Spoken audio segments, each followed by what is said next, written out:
Hi guys, James at Rampant Lion Reviews again for you today with another beer review. For this one we are going to head over to America for the first time in what feels like a little while actually. But we're going to go out to California on the west coast, the home of American craft beer, and we're revisiting one of the breweries where it all started. So for this review we are going to go up to Chico in the northern part of the state, which is of course home to Sierra Nevada Brewing Company. And this time we're having a taste of the fantastic Haze Imperial IPA, which comes in at 9% ABV. Now, if memory serves me correctly, this is the first hazy IPA that I've had from Sierra Nevada, so this makes it quite exciting because the beers that I would also always associate Sierra Nevada with will be, you know, the Pale Ale, the Torpedo. I've had the Bigfoot, I've had the Narwhal as well. You know, these are the ones, but you know, the one that is really readily available for us at home is the Pale Ale. The Sierra Nevada Pale Ale is a little bit of a classic, and that's a beer that I always enjoy. I do like the old school IPAs that just have, you know, a little bit of the Cascade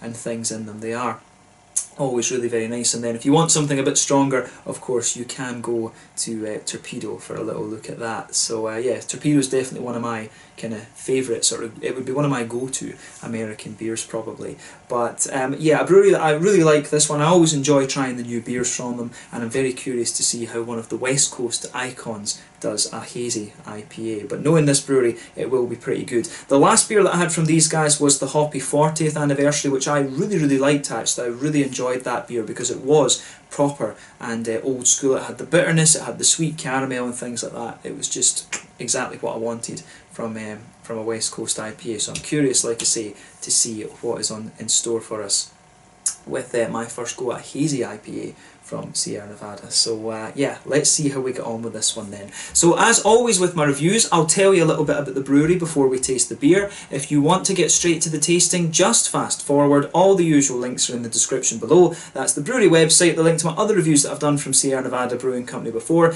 No doubt you will see some more at some point in the near future. There's all the usual social media down there as well. If you want to see more reviews, do please consider subscribing to the channel. The whole channel of course has a geography based tagging system, so you can go into the homepage and search for beer based on country, city, state, county, prefecture, province, whatever it is you're interested in. Do check out the playlist of beers from different countries. There is one there for all the American beers that I've reviewed for you. That's being added to very regularly, and as always, please do get in touch and let me know some of the other beers and breweries that you guys would like to see me review. It's always great to hear from you guys that are watching the videos, and the support that you show the channel is hugely appreciated. So anyway, on to my brewery notes then to tell you a little bit about Sierra Nevada. So Sierra Nevada Brewing Company, as I've told you before, were founded back in 1979 in Chico in Northern California, when the founders Ken Grossman and Paul Camusi decided to expand their home brewing hobby into a fully fledged commercial brewery. So Ken had originally fallen in love with Chico while visiting friends. One of his friends was studying at the local university there,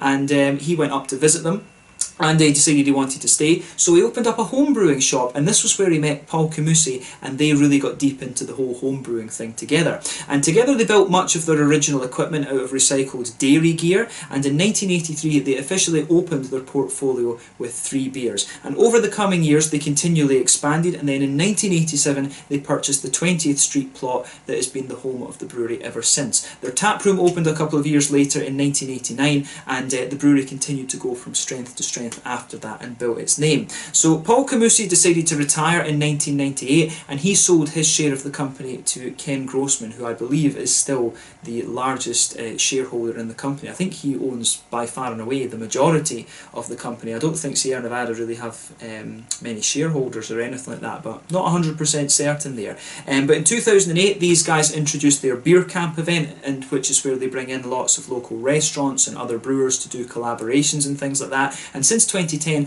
they've also had a partnership with the new Clairvaux Abbey in Northern California, and they've been producing some Trappist style beers there apparently, from what I gather. And from what I heard, at one stage they were looking to have it you know, officially certified by the Trappist Association. I don't know if that ever came to fruition. I never heard any more about that actually. But later on in 2012 they announced plans for a second brewery in Mills River in North Carolina, which went on to open in 2014, and they've been credited by the EPA as one of the, these guys, they're one of the most environmentally friendly companies in America from what I gather. The brewery runs almost exclusively on renewable energy. Their grains go to local farmers to feed the cows. They're basically a carbon neutral company as far as you can be. Their waste levels are very, very low as well, and they take great pride in that, which is great. But these days they're producing somewhere in the region of 1 million American barrels of beer per year. I don't know, is that about 4 million litres or something like that? I can't remember.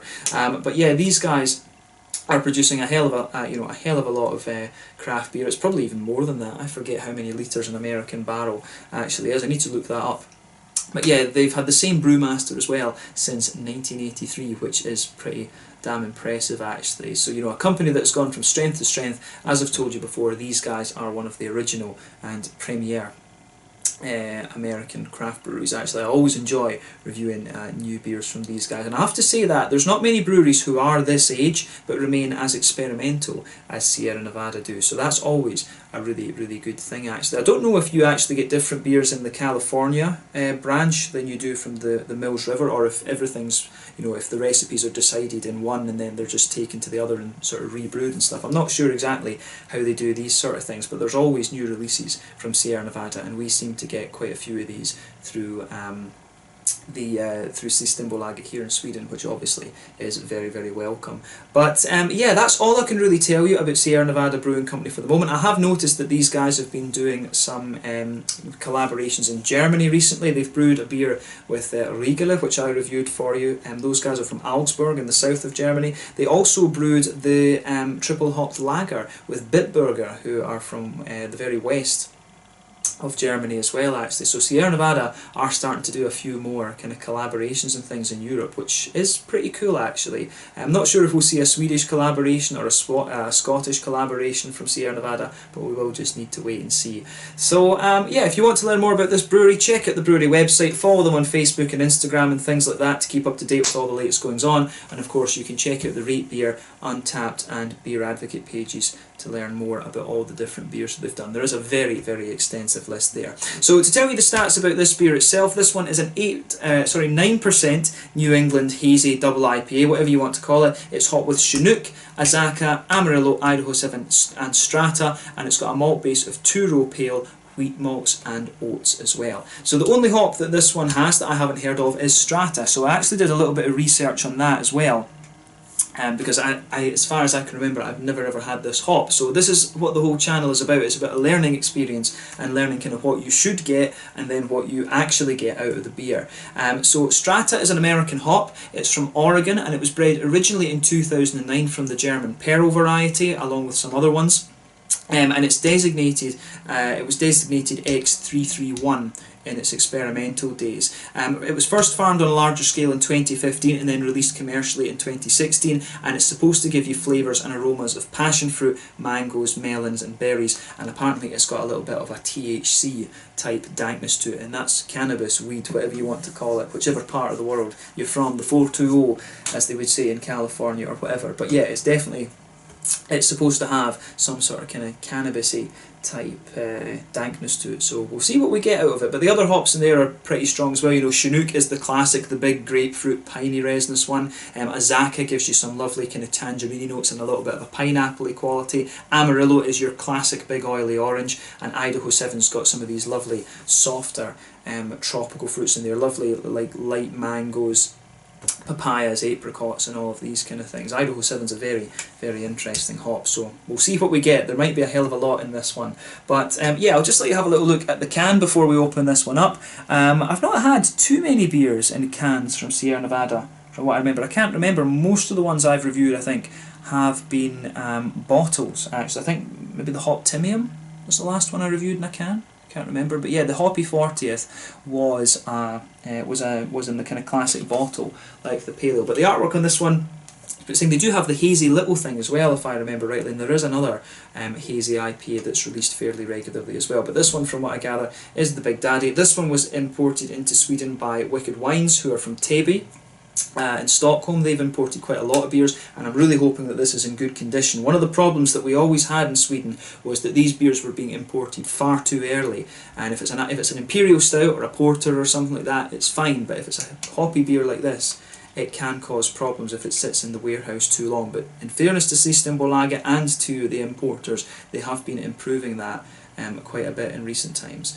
But yeah, let's get this guy out then and we'll get on with the tasting. This is an American 12 fluid ounce can, which I think in real measurements, which is the metric system, I always make fun of the American measurement system because it literally makes no sense. Like cups, how big is a cup?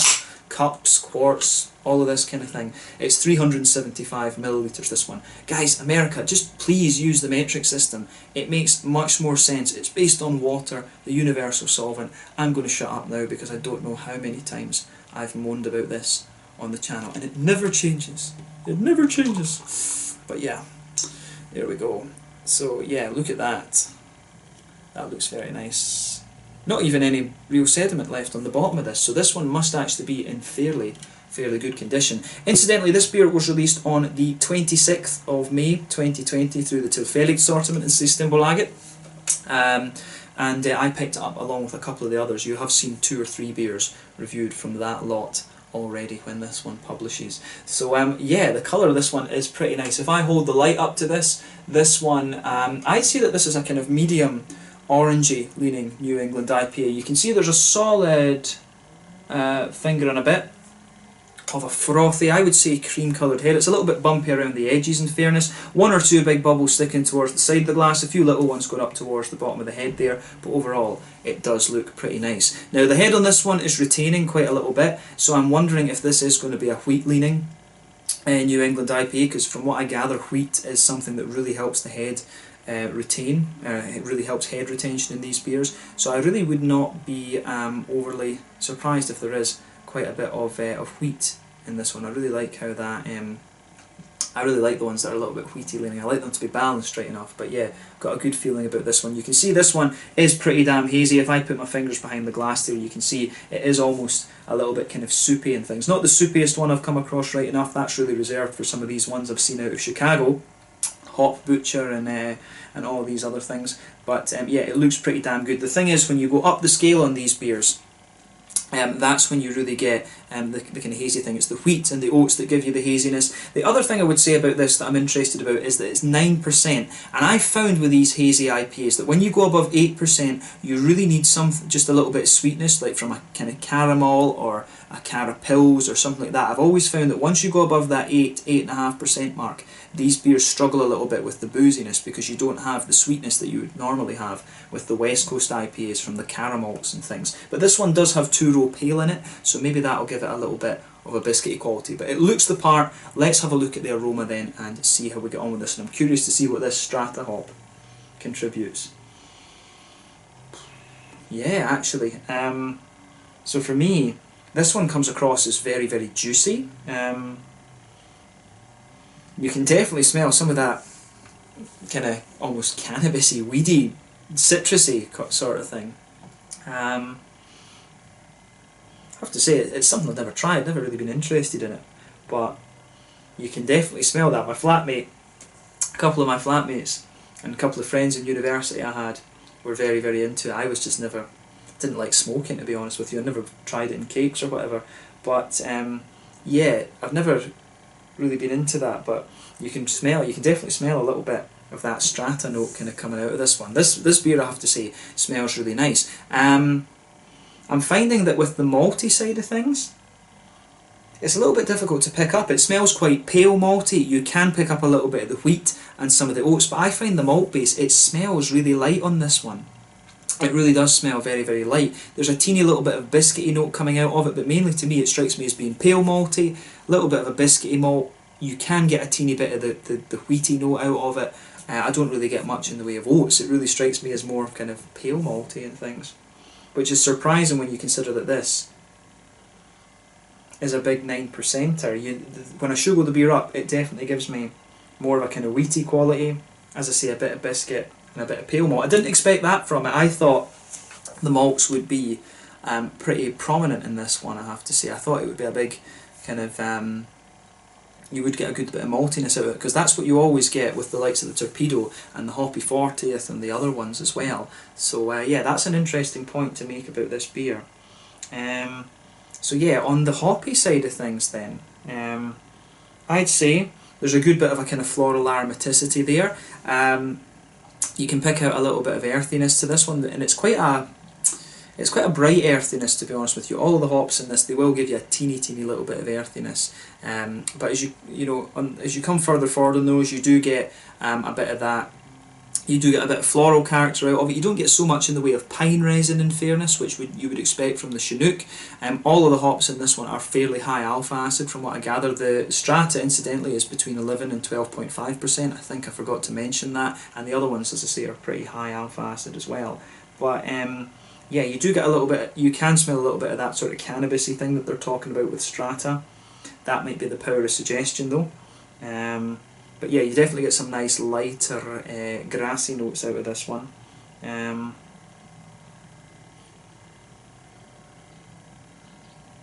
you definitely get some. You definitely get a lovely just grassiness out of this as well. And the fruits are really interesting. I do get the melons.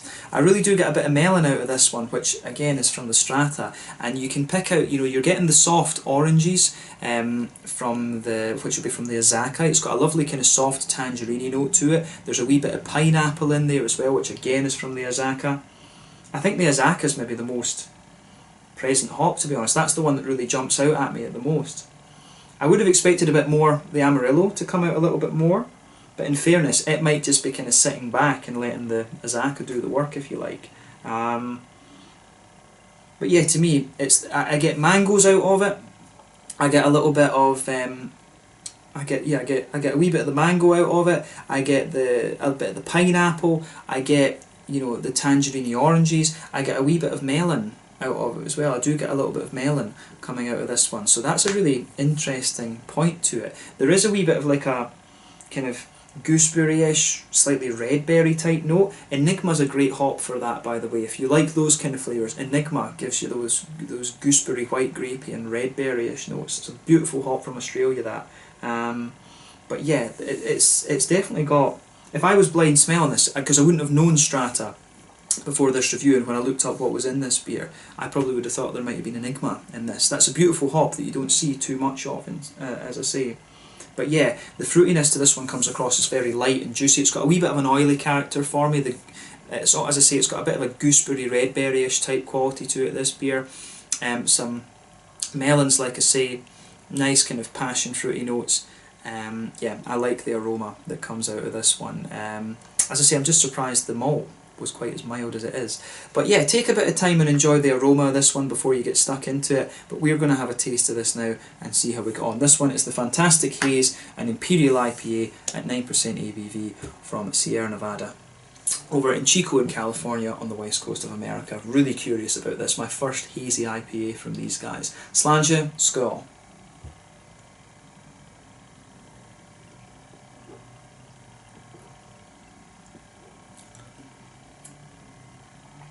I like that. That's good. It is a bit of a boozy monster. You can tell that straight away with it. And I will say, I'm just surprised that the aroma, for me, the aroma of this one's really mild compared to what the flavour actually gives you. It's got a good chunk of flavour in it. And I think we're getting this one just in good condition. You can tell, yeah, it's not quite, it's getting towards the end of its prime, in fairness. You can tell that with it, but we are getting it in nice condition. So, thumbs up to Wicked Wines and Systembolaget Agate for getting this beer out in the right time. That is a problem for the imported beers. So that's the problem with having the alcohol monopoly. But as I say, for the Swedish breweries, I think the alcohol monopoly, in terms of keeping the prices of craft beer and things down, is good. I paid, what, about 40 Swedish kroners for this? So that is, in American dollars, that's like $4 for the can. So I think that's no, for Swedish prices and stuff. Maybe it's expensive in the States, but I think $4 for a can of this, it's pretty damn good, actually.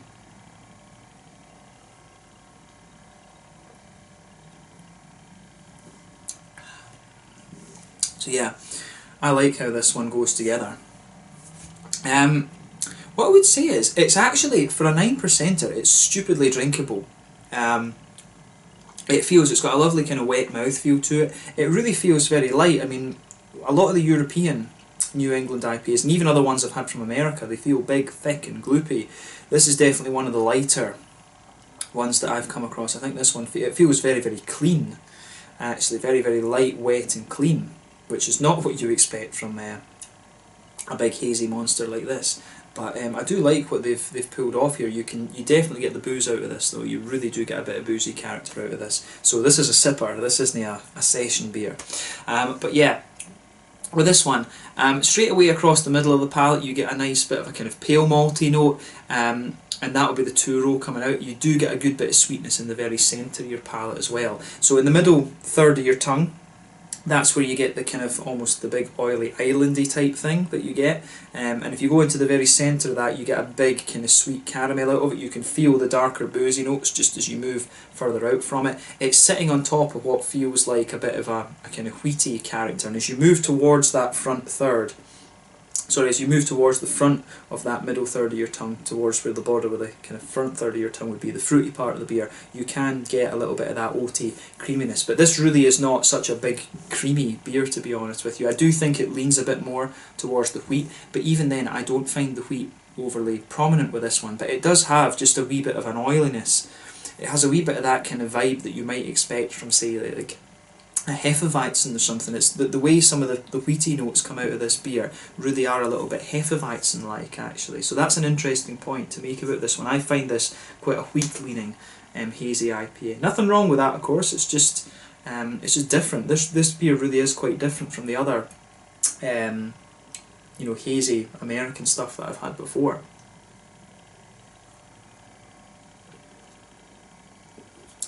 So yeah. Middle third of your tongue, as I say, is really nice in this. But when you go towards the back third of your tongue, you can feel the beer. It does feel a little bit thicker. You do start to get some of the wheaty notes just kind of going thickening up a little bit, and you've got a wee bit of bitiness to it as well. But the more that you go into the aftertaste, that pushes its way out a bit more, but you can feel the middle of your palate just gradually getting a little bit sweeter. You can feel that kind of wheaty smoothness in the very centre of your palate. As I say, you've got a bit of that sweet biscuity, caramelly, boozy sort of thing sitting in the middle of the palate too. If you go to the front corners of the front corner of the tongue there and move in a little bit, you do get just a little bit of a very light, kind of crisp, bready quality to this beer as well. So the malt base for me strikes me as being quite simple, but it really works quite well. You are definitely getting some of that nice biscuity thing that you expect from two-row malts. I do love American two-row malts. They don't make it over here to Europe so much, so really when I want something like that, I have to have one of the American beers. In terms of the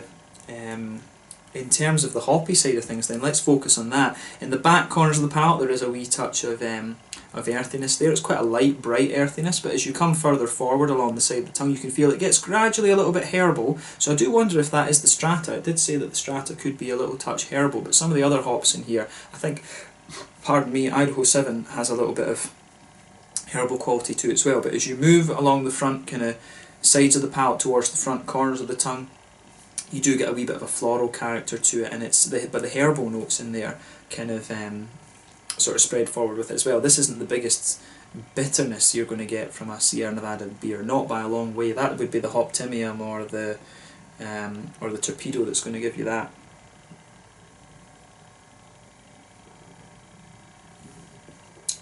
But I like that. Yes, I do like. I don't get the big piney resins and stuff that you kind of expect out of this one. But the fruitiness, I will say, the fruitiness of this beer is really very nice. So when you go around the front curve of the tongue, you get a little bit of that lighter kind of grassiness out of the beer, which is nice. And then behind that front curve of the palate, that's where you get the nice big oily bubble, where the juicy, fruity esters start to push their way out of the beer. And this one's got quite a lot going on in terms of the fruitiness. The fruitiness, actually, the more that I've drunk of this beer, I think it gets bigger and more kind of oily, actually.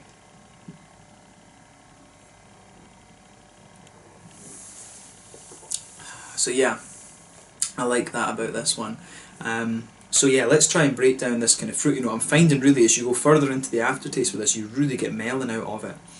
I think the Strata and I think the Idaho 7 are both kind of playing a big role. It didn't say exactly when in the boil they added the different hops, but you really can get bits and bobs from each of them. So if you go towards the back of that fruity part of your palate, there is a wee touch of that darker kind of grapefruity quality to this one.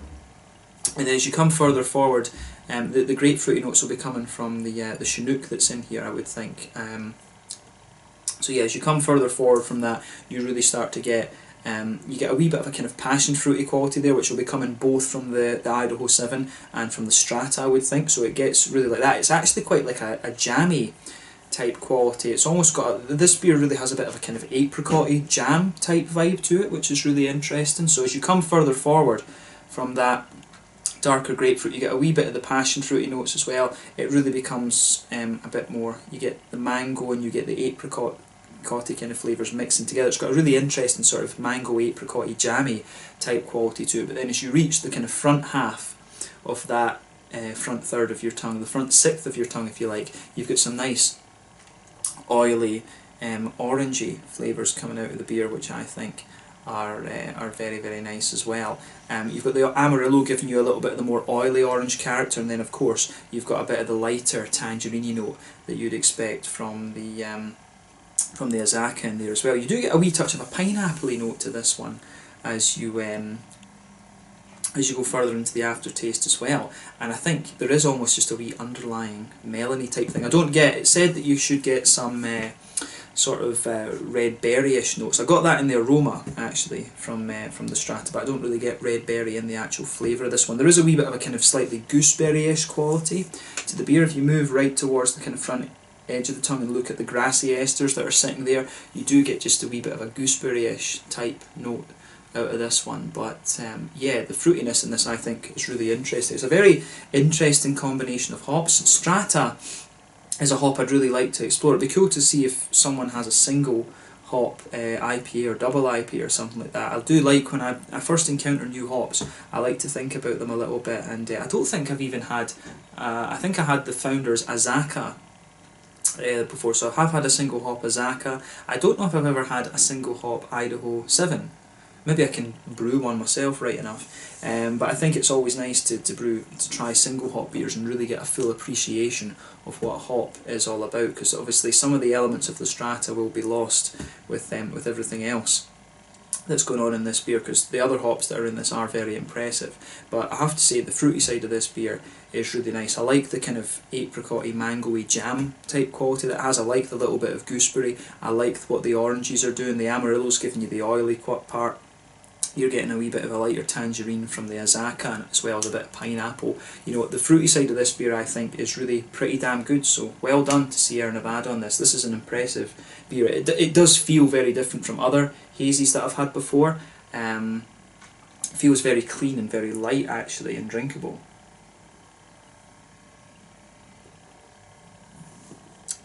So yeah, that's my first impression of this one, I have to say.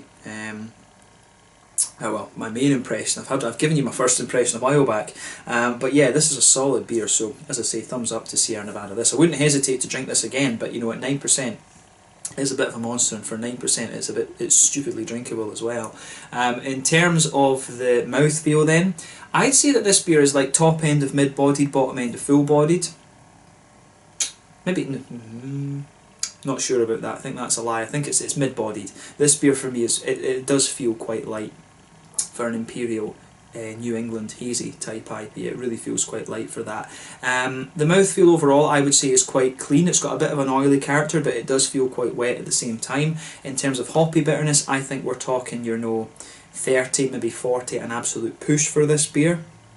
The malt base, like I say, it feels very kind of smooth actually. It does get a little bit creamier and thicker the further you go into the aftertaste. I have noticed this beer kind of thickening up a little bit in fairness, but it's not the thickest and gloopiest, if you like, of New Englands that you're going to come across. But that works for it. It really does work. It certainly doesn't lack in terms of flavour or anything like that. And on the fruity side of things, you've got a good balance. It's got quite a jam. The fruity notes in this are quite oily and boozy and nice and jammy and things like that as well, or jelly as the Americans would call it, but to me it's jammy. But yeah, I mean, I like how this goes together. And the further you go into the aftertaste, you do get a wee bit more of the melony notes from the Strata coming out of this, a bit of the gooseberry kind of thing. The fruity qualities of this beer, I think, are very, very interesting. But yeah, another solid beer from Sierra Nevada. It's the thing I like about it is that for a very well established brewery, this beer strikes me as being a little bit more kind of experimental and things, but I've enjoyed this one, and you know, you can't ask for much more than that from a brewery like Sierra Nevada. If they pump beers out and you enjoy them and you enjoy tasting them, that's exactly what you want. So thumbs up to Sierra Nevada Brewing Company for this one. This one is the fantastic Haze and Imperial IPA at 9% ABV, with which I believe is my first time trying the Strata hop, to my knowledge. So yeah, I really enjoyed this one, and I hope that you guys have enjoyed my take on this as well. It's somewhere I really want to get out to Chico and actually, you know, visit the original Sierra Nevada tap room and things. That would make for an awesome out and about video. I've not filmed an out and about video in quite a wee while, but that is something that I definitely plan on fixing at some point in the near future. So yeah, let's leave it at that for this one. This one is the fantastic Haze Imperial IPA, 9% from Sierra Nevada Brewing Company in Chico, California, over in America. Thank you again for watching my reviews. I hope you've enjoyed this one. Check out my social media, and I will catch you guys very soon. Slanju, Skull, cheers. Make sure you check out this beer, and you know, try some of the classics from Sierra Nevada. The Pale Ale, the Torpedo, those are probably two of the best. Skull.